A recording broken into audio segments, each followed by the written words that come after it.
Nako, heto na mga kababayan, paktay na. Kung Herrera isinapubliko na. Natameme Silvestro Ridon Abante tiklop na. Walang takas dito. Nako, yan po ang ating alamin sa video ito mga kababayan. Pero bago po natin simulan yan, malike naman po ng video ito. Malaking tulong po yan. Maraming salamat po. Pasok.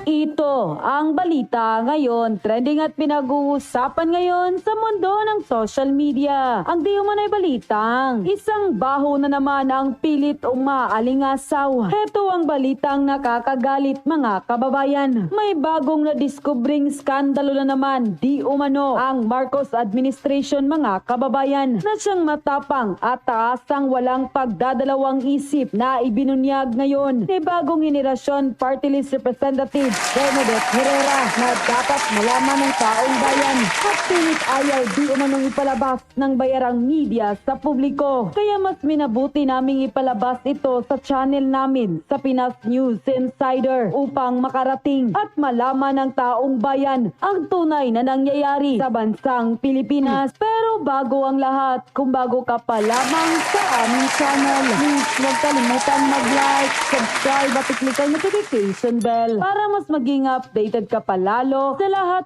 pa ng bagong video na i-upload namin. At eto na nga mga kababayan, isang katiwalian na naman di umano ang muling nalantad sa publiko. 10 billion pesos para sana sa scholarship, pinaghahanap na rin mga kababayan. Isang malaking katanungan ngayon kung nasaan na ang 10 billion pesos mga kababayan. Nalaking tulong sana sa mga Pilipino, lalong-lalo na sa mga mag-aaral. At isa sa nagbunyag o nagsiwalat nito ay si bagong henerasyon party list Bernadette Herrera, na isa sa mga matatapang na congresswoman na kahit kailan hindi iniwan at tinalikuran ang mga Duterte dahil lumalaban ito para sa tama't katotohanan at para sa taong bayan. Hindi lamang ang 10 billion pesos ang matapang na isiniwalat ni Congressman Bernadette Herrera, marami pa siyang isiniwalat sa video na ito na dapat niyong malaman. Kaya't mas mabuting panoorin at alamin natin kung ano ang mga ito. Ayon pa sa kanyang post online mula sa kanyang official Facebook page, nakangiti po ako pero nakakapanghina. May 10 bilyon ng pondo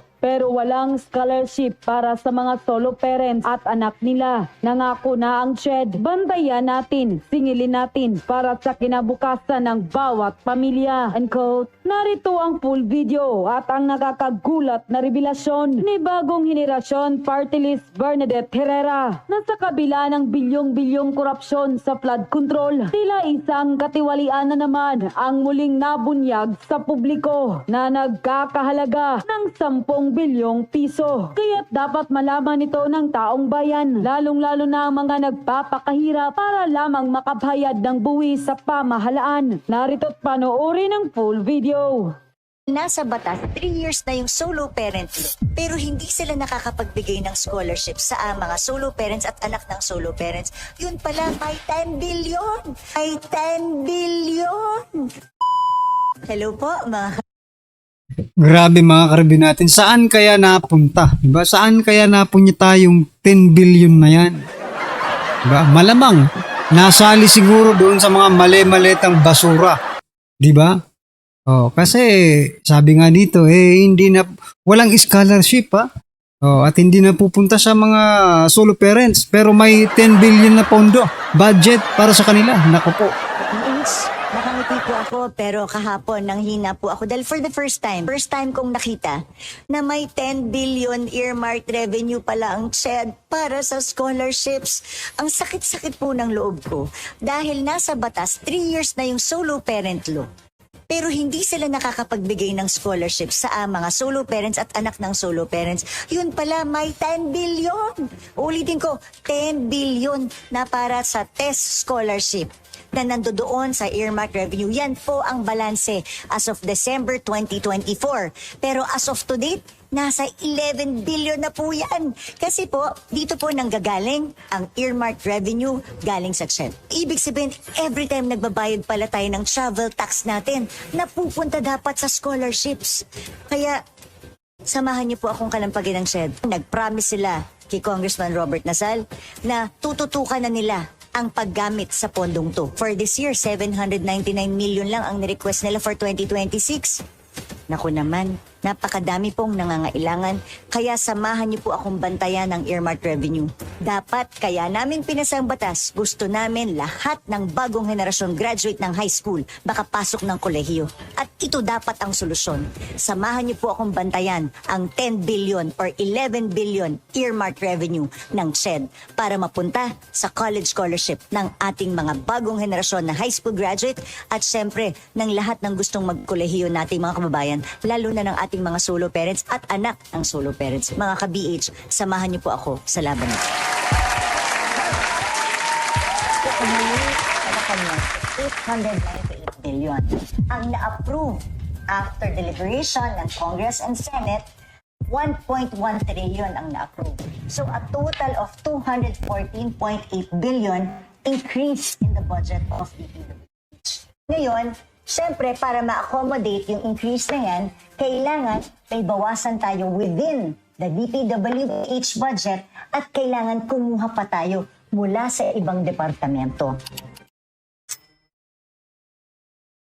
Hello po mga ka-BH. As promised, i-discuss ko po sa inyo yung DPWH budget for 2025 para mas maintindihan natin yung 2026. Pero nandito na rin yung proposal ng 2026, but I don't want to delve into that first because may bago yatang budget of DPWH isasubmit sa amin considering we have a new secretary on board. So let's just have to wait for that. Ang DPWH budget is composed of two things, programs and projects. Discuss muna natin yung programs. Under programs, meron tayong general and administrative support, meron tayong support to operations, at meron tayong operations.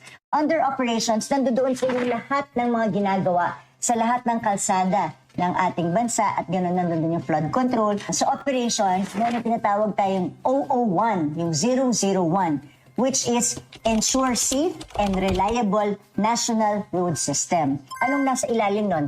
Asset preservation, network development, and bridge program. After 001 or 001, meron tayong 002, which is to protect lives and properties against major floods. So dito po pumapasok ang mga flood control management program natin. At meron tayong convergence program. So dun sa under convergence and special support program, nakikita nyo that's number 1 to 12. Dito po pumapasok yung congressional initiative. Yung pwede po kaming mag-request at pag na-approve po yung request namin, papasok po siya sa Basic Infrastructure Program o yung Sustainable Infrastructure Projects Alleviating Gaps or CPAG. So dun lang po pumapasok yung mga requested program. Ano po ba yung congressional initiative? Ako bilang party list representative, minsan sumusulat kami ng mga request letters sa DPWH na hoping at umaasa na yung mga request sa amin ng mga barangay captains, ng mga mayors, ng mga councilors, susulat po kasi sila sa amin. Nagpapatulong, kailangan nila ng multipurpose hall, kailangan nila ng daan, kailangan nila ng flood control, ito po yung mga bagay na pina-forward namin sa DPWH at kami po ay umaasa na sana may ma-approvean. So dun po yung nag-fall under sa BIP or Basic Infrastructure Program. So ulitin ko, ang programs, general and administrative support, support to operations, and operations. Ang mga importanteng maalala natin sa operations, meron siyang 001, 002, at yung Convergence and Special Support Program. Sa projects naman po, dalawang bagay yan.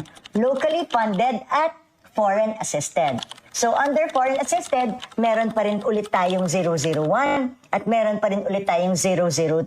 Kasi meron din tayong mga foreign assisted na mga asset preservation, network development, bridge program, at flood management program. At syempre, meron din tayong national building program under the projects. So ipopost ko na lang to sa comment section para mas makita niyo po ang detalye. Anong importanteng makita natin dito sa DPWH budget? Ito po yung mga major na para makita nyo, alam nyo naman, ang proposed budget sa NEP ng DPWH from Malacanang is 898 billion. Pero alam nyo naman po, ang na-approban sa GAA ay 1.1 trillion. So, ganun po kalaki yung in-increase. So grabe po yung nilaki, no, mga kababayan. Grabe po yung nilaki ng budget natin ng 2026. Pero ang balita natin ngayon, di ba? kinakapos ng budget ngayong 2026 mga kababayan. Kaya nga mangungutang na naman ang ating gobyerno. At balita pa nga natin mga kababayan ay uutang po ang ating gobyerno ng $1 billion dito po sa World Bank para gamitin po sa mga farm.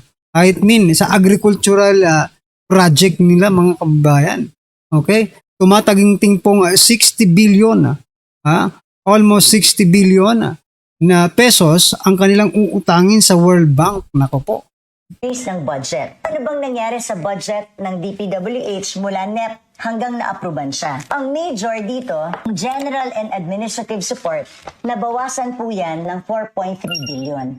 So mula sa kanilang request na 17, ginawa pong 13 billion sa GAA, ito po yung approved. So merong decrease of 4.3 billion. Doon naman po sa support to operations, nabawasan po yan ng 78 billion. Tapos pagdating naman po sa operations, yung operations po nag-increase ng 342 billion. At dito naman po sa foreign assisted, alam niyo naman po nangyari dito, mula 70 billion, naging 23 billion. So, a total of 47 billion ang total na natanggal sa budget ng support to foreign assisted programs. Sa bawat category, i-add natin lahat ng mga binawas. 4.3 plus 78 billion plus 47 billion. That's a total of 130 billion na mga binawasan na items within the DPWH budget. Pero nag-increase naman tayo sa operations ng 342 billion. Saan kukunin yung 342 billion? 342, ima-minus mo dun sa binawasan mo within the DPWH budget na 130. Ibig sabihin, may total na 211 billion na kinuha mula sa ibang departments para matugunan ang total change or increase in budget of DPWH na 214 billion. Sa susunod na episode, or papakita ko na lang din po ito. Makikita niyo po dito, ito po lahat ng mga program titles na na-delete. Ang total na deleted na mga projects from DPWH ay nagtototal po siya sa 78 billion. Ito naman po ang total na na-insert ng mga new titles. Total naman po niyan ay 370. Gusto ko magpasalamat sa lahat ng tao na parating iniisip si PRD at naghahanap ng paraan para mapakita ang kanilang todo suporta, ang todo, kumbaga gratitude sa nagawa niya para sa ating bayan at para sa mga pamilyang Pilipino. Maraming salamat din sa tuloy-tuloy na sumusuporta kay VP Inday Sara sa mga suliraning hinaharap niya ngayong panahon na ito. Alam naman natin na hindi niya haharapin yan kung hindi dahil sa kanyang likas na popularidad at galing.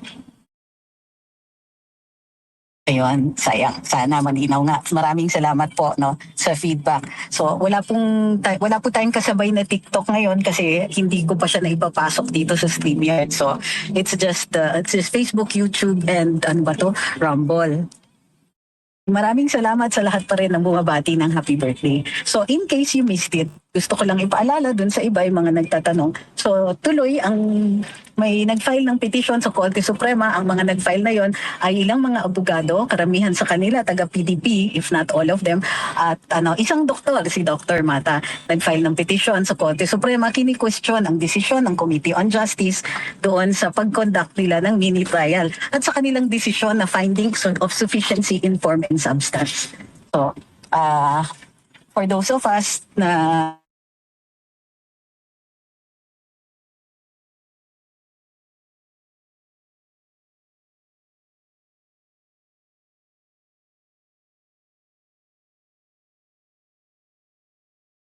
So ayan mga kababayan, naghangpo mga karibin natin pero okay lang po yan Ayan, nagsalita po si Attorney Trixie Angeles. Ayan.